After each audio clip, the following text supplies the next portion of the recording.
हर किस्म के रूहानी, जिस्मानी और तिब्बी मसाइल के हल के लिए हकीम हाफिज बिलाल अहमद का चैनल सब्सक्राइब कीजिए। अस्सलामु अलैकुम वरहमतुल्लाहि वबरकातुहू। मैं हूँ हकीम हाफिज बिलाल अहमद। अल्लाह ताला से दुआ है कि अल्लाह आपको खुश रखे, सेहत दे, तंदुरुस्ती दे। नाजरीन, हमारे मतलब पर एक नुस्खा हब्बे असगंध के नाम से बनता है।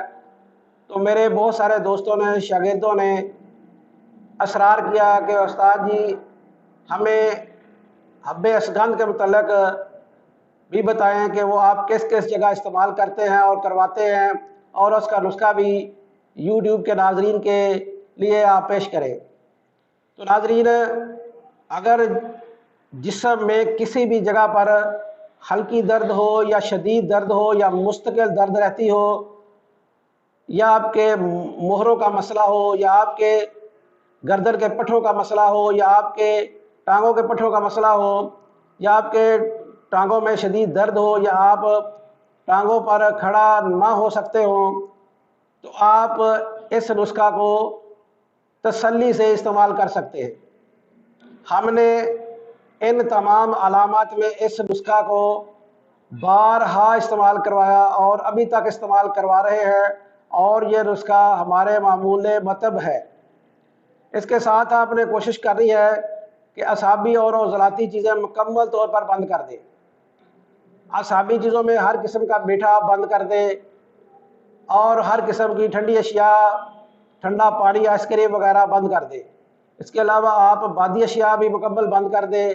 उसमें आलू है, गोभी है, अरवी है, फलियां हैं, बैंगन है, बड़ा गोश्त है, करेले है, ये आप मुकम्मल तौर पर बंद कर दें। इसके अलावा हर किस्म की तुरशी भी आप मुकम्मल बंद कर दें, और कोशिश करें कि बाज़ारी खाने, फास्ट फूड और बेकरी की अशिया के करीब भी ना जाए।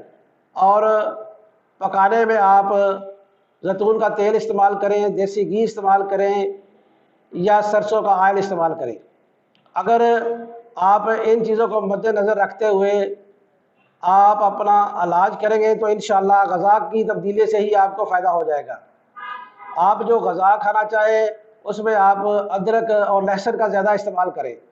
अगर आप अदरक और लहसुन पहले की निस्बत ज़्यादा खाएंगे तो इंशाअल्लाह उससे भी आपको बहुत जल्द फ़ायदा हो जाएगा। जो हब्बे असगंध के नाम से मैं नुस्खा बनाता हूँ, वो मैं आपसे शेयर करने लगा हूँ।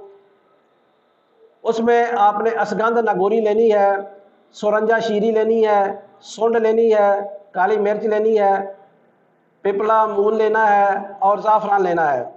इन सब चीज़ों को आपने बराबर वज़न लेना है, और बारीक करके सफ़ू बनाकर फिर सब चीज़ों को मिलाकर 3 घंटे मुसलसल इसे खर्ल करना है, और फिर 1000 मिलीग्राम का कैप्सूल भर लेना है। ये सुबह, दोपहर, शाम अदरक के कावे से या अदरक और पुदीने के कावे से आपने इस्तेमाल करना है। इंशाअल्लाह पहली खुराक से ही जिस्म में जो दर्दें हैं वो ख़त्म हो जाती हैं। लेकिन आप इसे 20 से 30 दिन इस्तेमाल करें, इंशाअल्लाह जिस्मानी हर किस्म की दर्द का ये मुस्तकिल इलाज है। इसके अलावा ये ताकत भी पैदा करता है, क़ुव्वत भी पैदा करता है, और कमज़ोरी के लिए भी बहुत मुफीद नुस्खा है। कोशिश करें कि ज़ाफ़रान किसी अच्छे पंसारी से ले लें, और उसको पहले अच्छी तरह सफ़ूफ की शक्ल दे लें, बारीक कर लें, पाउडर की कैफियत में आ जाए तो फिर बाकी चीज़ें पीस कर उसमें शामिल करें, और फिर 3 घंटे खर्ल करें। जब आप इस तरह से बनाएंगे तो इंशाअल्लाह ये मुकम्मल यकजान होकर नुस्खा तैयार होगा, और आप फिर 1000 मिलीग्राम का कैप्सूल भर लें और सुबह, दोपहर, शाम इस्तेमाल करें। मुझे और मेरे साथियों को अपनी दुआ में ज़रूर याद रखिए। अस्सलामु अलैकुम वरहमतुल्लाहि वबरकातुहू।